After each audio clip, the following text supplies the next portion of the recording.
अपन इस दरिद्रता से मिलने के लिए पीपल के पेड़ के नीचे आए हैं। हिंदू धर्म में ये दिन पीपल के वृक्ष के लिए पूजनीय होगा।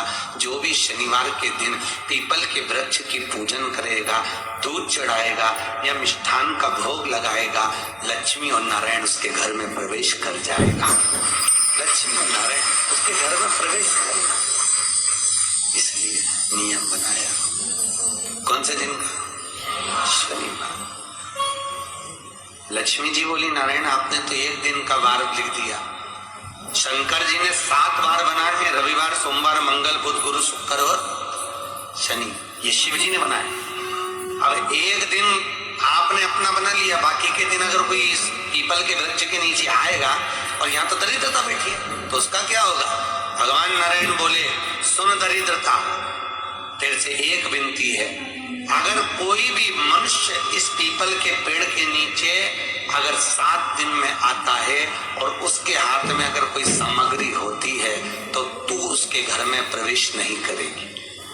नियम है पीपल के वृक्ष का, या तो पानी का लोटा लेकर जाओ, कुंकू का चोपड़ा लेकर जाओ, शक्कर लेकर जाओ, या पेड़ के नीचे चींटी को डालने के लिए आटा ले जाओ, और खाली हाथ पीपल के वृक्ष के नीचे कभी मत जाओ, कभी नहीं जाओ। खाली हाथ जाओगे तो दरिद्रता तुम्हारे घर में प्रवेश करेगी। दरिद्रता उठकर खड़ी होकर बोली, नारायण तुमने अपनी मनमानी करी है, एक दिन मुझे भी मेरा चाहिए। भगवान ने कहा, बोल कौन सा दिन चाहिए? दरिद्रता कहती है, रविवार के दिन इस पीपल के वृक्ष के नीचे मैं दिन भर नृत्य करूं, इसमें रहूं, और जो यहाँ आए रविवार को मैं उसके घर में प्रवेश करूं। भगवान ने कहा, ठीक है। दरिद्रता, रविवार का दिन एक ऐसा दिन रहेगा जिस दिन तू इस पीपल के वृक्ष के नीचे नृत्य करेगी, और जो आएगा इस पीपल के वृक्ष के नीचे तो उसके साथ प्रवेश करेगी। मैंने तुझे वर दिया। इसलिए हमारे यहाँ केवल पीपल का वृक्ष अगर दीवार में भी लग जाता है ना, किसी की व्यक्ति की दीवार में, किसी के घर की दीवार में पीपल का वृक्ष अगर लग जाता है, पीपल का पौधा लग जाता है, उसको कितना भी तोड़ लो वो वापिस लग जाएगा। फिर तोड़ोगे फिर लग जाएगा। अगर पीपल के पौधे को तोड़ना है तो केवल रविवार का दिन एक नींबू, एक मिर्ची और बमूल का कांटा, ये 3 चीजें रखने के बाद में आधे घंटे बाद रविवार के दिन पीपल के पेड़ को उखाड़ कर फेंक दो। दूसरी बार कभी पीपल दीवार में लगता ही नहीं, कभी नहीं लग सकता। केवल एक रविवार, केवल एक संडे, इतवार।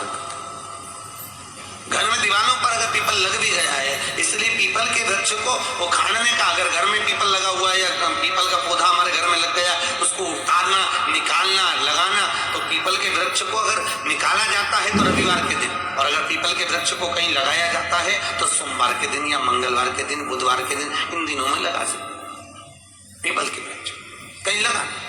शनिवार का दिन एक ऐसा दिन होता है जिस दिन पीपल के वृक्ष को कहीं जाकर लगाया नहीं जाता, क्योंकि शनिवार के दिन पीपल के वृक्ष के नीचे लक्ष्मी रहती है। हम अपने हाथों से अगर पीपल का वृक्ष किसी दूसरी जगह पर शनिवार को रोपित करते हैं तो हमारे घर की लक्ष्मी अपने घर से छिन्न होकर चली जाती है। इसलिए शनिवार के दिन पीपल लगाया नहीं जाता, किसी के घर जाकर उसको वापस पलटा नहीं जाता। लग गया उसको डर।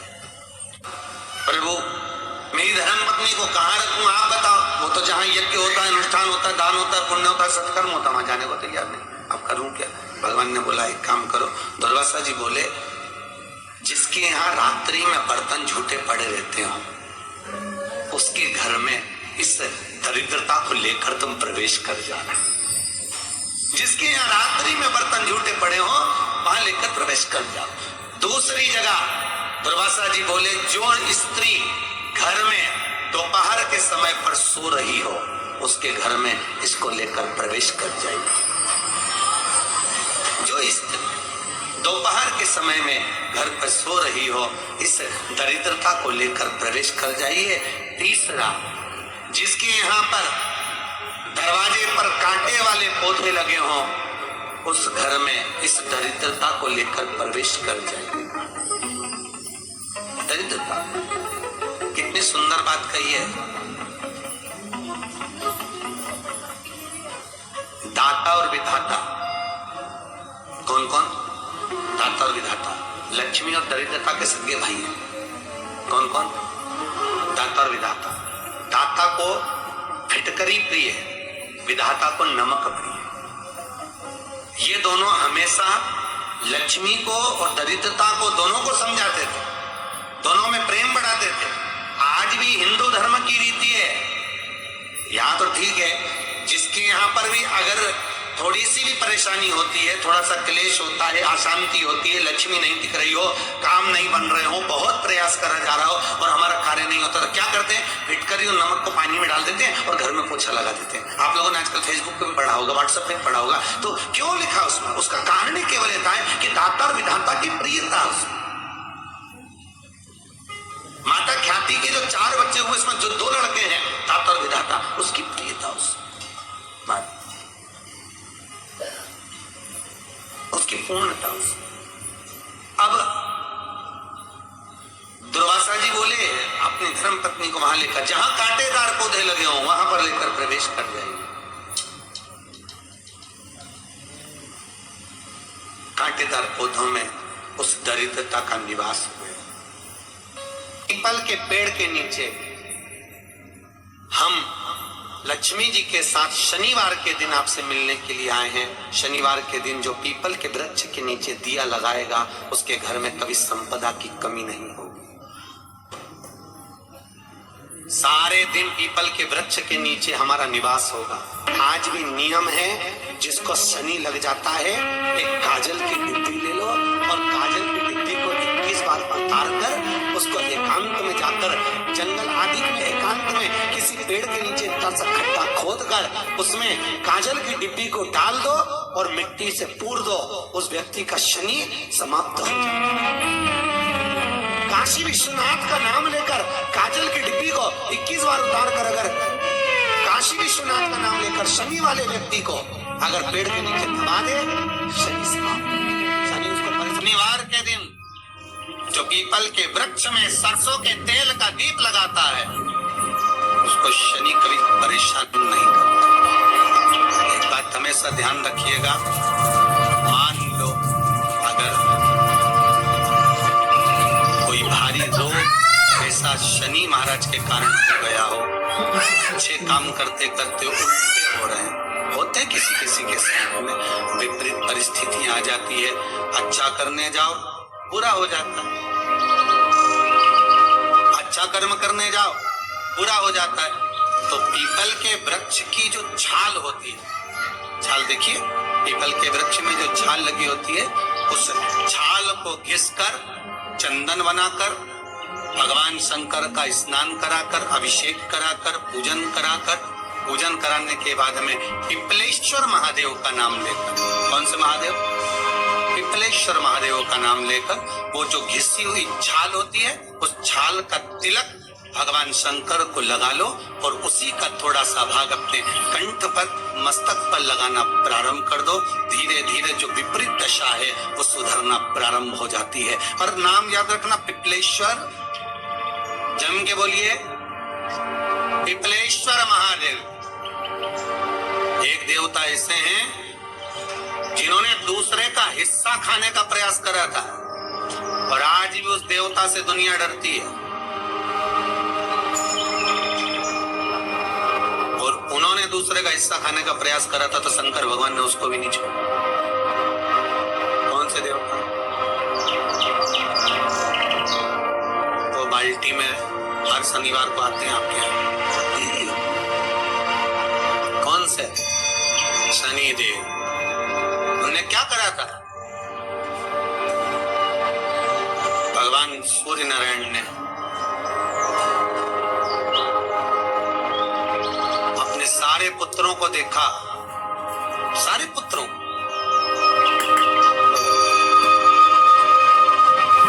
सारे पुत्रों को देखकर आज मेरे सूर्य नारायण भगवान बड़े सुखी, बड़े प्रसन्न।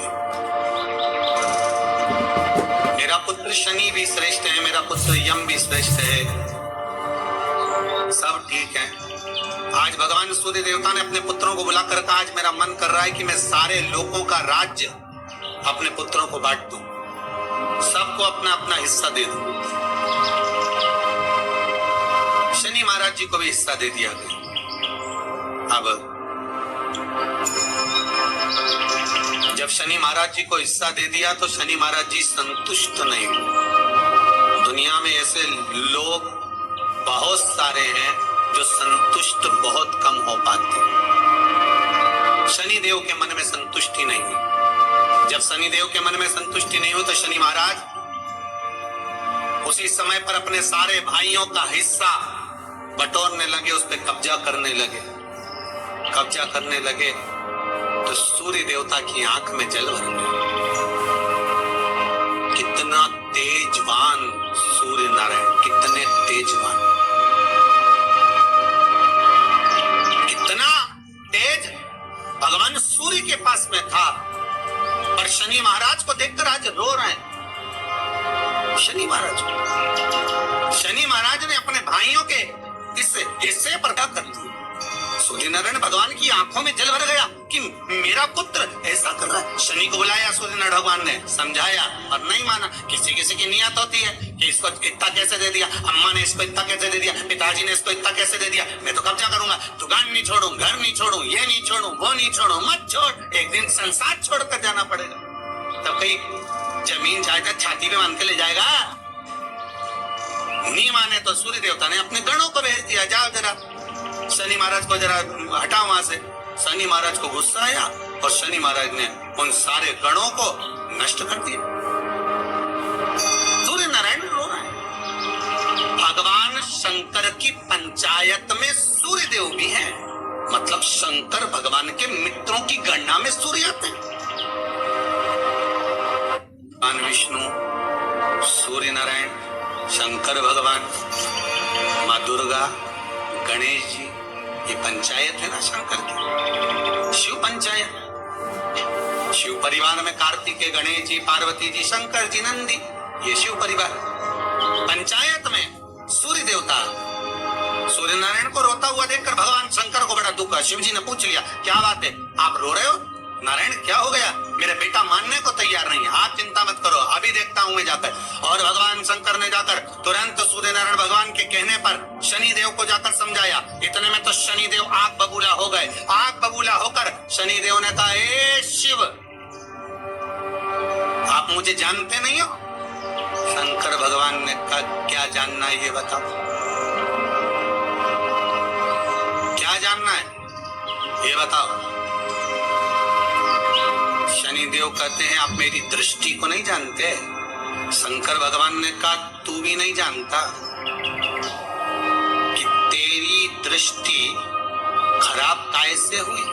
तेरी दृष्टि को श्राप किसका लगा है तुझे नहीं मालूम क्या?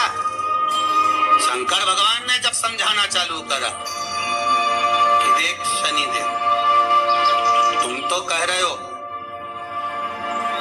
तुम तो बोल रहे हो कि मेरी दृष्टि नहीं जानते। हम जानते हैं आपकी दृष्टि, मना नहीं है, जाना, पर आप नहीं जानते क्या? शिव जी जानते हैं। शिव जी ने कहा, मैं सब जानता हूं। आपका विवाह करा सूर्य देवता ने, आपकी पत्नी घर में आ गई, आप अपनी पत्नी को देखते तक नहीं थे, इसलिए आपकी धर्म पत्नी ने आपको श्राप दिया कि जिस पति ने मुझ पर दृष्टि नहीं डाली, मेरे वो पति की दृष्टि कुदृष्टि हो जाए, जिस पे डालेगा वो बर्बाद हो जाए। शनि महाराज ने कहा, आप मेरी पत्नी की याद मत दिलाओ। शंकर भगवान बोले, शनि फिर समझा रहा हूँ, हिस्सा छोड़ेगा कि नहीं छोड़ेगा? शनि बोले, नहीं छोड़ूंगा। शंकर भगवान ने उठाया, पीपल के पेड़ के नीचे ले गए और पीपल के पेड़ के नीचे शनि महाराज को उल्टा लटका दिया। 19 साल तक शनि महाराज को पीपल के पेड़ के नीचे शंकर जी ने लटका के रखा। अब बोल, 19 वर्ष तक शनि महाराज पीपल के वृक्ष में। Hello, Moto. Oh, the Motorola Edge 60 Fusion. Get college-ready styles with Meesho. Download the app and get up to 35% off on your first order. वृक्ष में पीपल की जड़ पर बंधे रहे, बोले ही नहीं सी, टंगे रहे। दूसरे का हिस्सा खाने वाले को जब शनि महाराज जैसे के लटका दिया भोलानाथ ने, तो तुम कहीं लगो रे लाइन में? विचार तो करो। 19 वर्ष तक शनि महाराज लटके रहे, तब 19 वर्ष नेत्र बंद कर कर शनि महाराज ने शंकर की आराधना करी कि दुनिया में कोई ऐसा नहीं जो मुझे उल्टा लटका दे, केवल एक ये ही है जिनने मुझे लटकाया है। तो 19 वर्ष तक तप करा तो शंकर जी प्रसन्न हो गए। धर्म को हटाकर पार्वती को लाए, साथ में आशीर्वाद दिया, शनि महाराज को खोला। वर मांगो, तुम्हें क्या चाहिए, मांगो तुम्हें क्या चाहिए। शनि महाराज ने कहा मांगूंगा कुछ नहीं, आप वर दे दीजिए। शंकर जी ने कहा मैं तुम्हें दंड अधिकारी बनाता हूँ कि आप अच्छे और बुरे का दंड दोगे, आप अधिकारी बनकर बैठोगे, मेरा आशीर्वाद तुम्हारे साथ है। दंड भगवान शंकर का एक अवतार है पिपलाद अवतार। पिपलाद अवतार जब दधीचि ऋषि की अस्थियां चली गई, उनकी धर्मपत्नी सुभाष ने देखा मेरे पति को मार दिया गया, मेरे पति की अस्थियां ले गए राक्षसों का संहार करने के लिए, उनकी अस्थियां लेकर चले गए, मेरा पति चले गया। सुभाष जी गर्भ से थी, मरना चाहती थी, प्राण छोड़ना चाहती। शिव जी ने देखा ये तो अग्नि के ऊपर चढ़कर अपनी देह त्याग रही। शंकर भगवान ने आकर कहा रुक जा सुभाष, रुको, तुम्हारे गर्भ में बच्चा है, तुम्हारे गर्भ में बच्चा है, वो बच्चा मर जाएगा, अब इस बच्चे को जन्म देकर भी क्या करो। नहीं तुम्हारे गर्भ में जो बच्चा है वो महाज्ञानी है, तुमने मुझसे प्रसाद के रूप में मांगा था, कहा था शिव जैसा पुत्र होना चाहिए, तो क्या तुम शंकर को नष्ट कर दोगे? मैं शंकर को जन्म दूंगी। सुभाष ने 2 पत्थर उठाए, अपने गर्भ पर मारना प्रारंभ करा, गर्भ पर मारा, बच्चे ने जन्म लिया।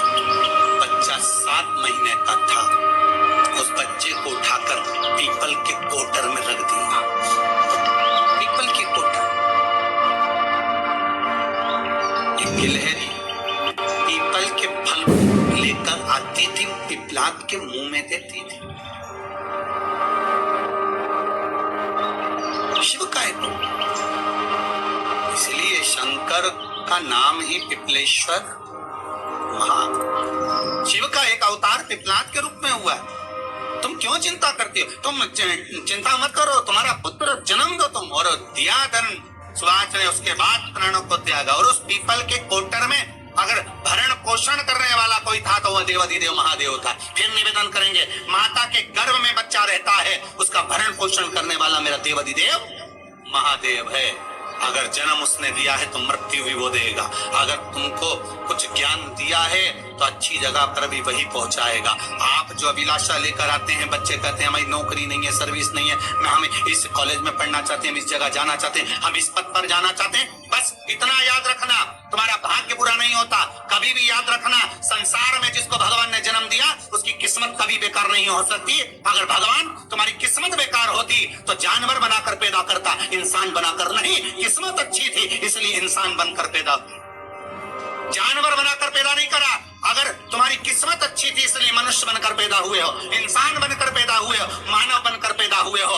भगवान को दोष मत देना कि भगवान ने किस्मत बेकार दी है। भगवान ने किस्मत अच्छी बनाई है इसलिए तुझे मृत्यु लोक में जन्म दिया।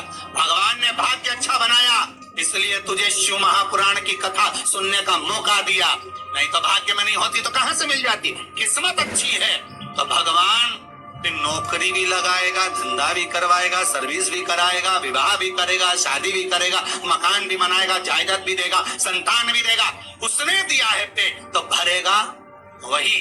हम काय को अपने माथे पर ले, मैंने इतनी पढ़ाई कर ली, मैं इंजीनियर हो गया, मैं ये बन गया, मैंने तो ये कर लिया, उसके बाद भी मैं घर में बैठा हूँ, मेरा छोरा घर में बैठा, इतना पढ़ने के बाद बैठा। जन्म उसने दिया है, भाग्य उसका है, किस्मत उसकी है, तो कहो उसको कि शंकर का भजन कर, मंथन करे, मक्खन निकलेगा और घी भी जरूर बनेगा। हारना मती, जब तेरे 3.5 करोड़ बन, गिनती मत करना, गिनती वो करेगा। तू तो भज, तो कुबेरेश्वर का स्मरण कर, तू महाकाल का स्मरण कर, तू काशी विश्वनाथ का स्मरण कर, तू महाकाल राजा का स्मरण करके तो देख। शिव का भजन कर, 1 लोटा पानी ले जाकर रोज चढ़ा शंकर जी के मंदिर में जा। शिव से भजन करने में क्या देरी, नहीं जा सकता शिव मंदिर में जाने में। बच्चों को अगर शर्म आती हो तो बेलपत्री के पेड़ के नीचे पानी चढ़ाया, वो भी नहीं कर सकता तो पीपल के पेड़ के नीचे चढ़ाया, वो भी नहीं कर सकता तो आंवले के पेड़ के नीचे चढ़ाया। पर कहीं जुड़ तो सरी, एक बार साध तो सरी, पकड़ने का प्रयास तो करो परमात्मा। भगवान देवाधिदेव महादेव को जल चढ़ाते हैं, उसके 5 अलग अलग तरीके हैं। बहुत सावधानी से सुनना कथा, आपकी और हमारी जिंदगी की सार्थकता को सिद्ध करने वाली कथा। आज पंजाब की इस पवित्र भूमि पर अगर यह प्रसंग निकला है तो इसको आप अगर सुनेंगे तो आपका जीवन सार्थक होगा। शिव जी को 5 तरह से जल चढ़ाने का तरीका है। जैसे पंचामृत होता है, दूध, दही, शहद, घी, शक्कर, ये सब पंचामृत के अंतर्गत आते हैं। उसी तरह शंकर जी को 5 तरह से जल चढ़ाने का क्रम वर्णित किया गया। आप उसको समझेंगे, बहुत सावधानी से समझिएगा। पहला, जल लेकर आए, सीधे डायरेक्ट शंकर भगवान के शिवलिंग पर चढ़ा दिया। ये प्रथम जल का चढ़ाने का तरीका। दूसरा, जहां से पानी बहकर जाता है, जहां से जल बहकर जा रहा है, उसके ठीक विपरीत जल उत्तर में जा रहा है, आप दक्षिण में खड़े होंगे और दक्षिण में खड़े होकर उत्तर की ओर मुख करेंगे और शिव जी को जल समर्पित करेंगे। ये रोग मुक्ति करने वाला है और हमारे रोग पर हमें विजय प्रदान करने वाला है। ये जल चढ़ाने का तरीका। एक, सीधे मंदिर में गए, लोटा भरकर जल उठाया, शिव जी को चढ़ा दिया। दूसरा जल, जहां से पानी बहता है, शिव जी का चढ़ा हुआ जल जहां से बहकर जाता है, उसके ठीक विपरीत में शिव जी का जल इधर जा रहा है तो तुम यहां खड़े हो, तुम यहां बैठो, यहां मत बैठना, यहां मत बैठना, इधर बैठो। अगर रोग का निवारण है तो यहां बैठो। तीसरा, अशोक सुंदरी से जल चढ़ाते चढ़ाते शिवलिंग तक लेकर जाना और शंकर भगवान के शिवलिंग पर पूर्ण जल समर्पित करना। ये तीसरा तरीका। ये कार्य की सिद्धता के लिए हम जब किसी से आस न लगाकर परमात्मा से विनती करते हैं तो वो विनती करने का तरीका। तीसरा। चौथा, शिव जी पे चढ़ा हुआ जल 5 जगह पर समर्पित करना। गणेश जी, कार्तिकेय, अशोक सुंदरी, शिवलिंग और जलाधारी। ये चौथा क्रम है। जब जिस नारी का, जैसे मेरा नाम मोनिका है, मेरे पति का नाम संजय सिंह है, मैं दिल्ली स्वरूप नगर की निवासी हूँ, मेरा फोन नंबर ये है। कहीं बैठी हैं? मैं बाबू को लाए हैं क्या? नहीं लाए? ठीक है, मैं प्रणाम करने के लिए लाई हूँ। गुरुदेव, बाबा बाबा। बैठी है बहन। शिव तत्व है,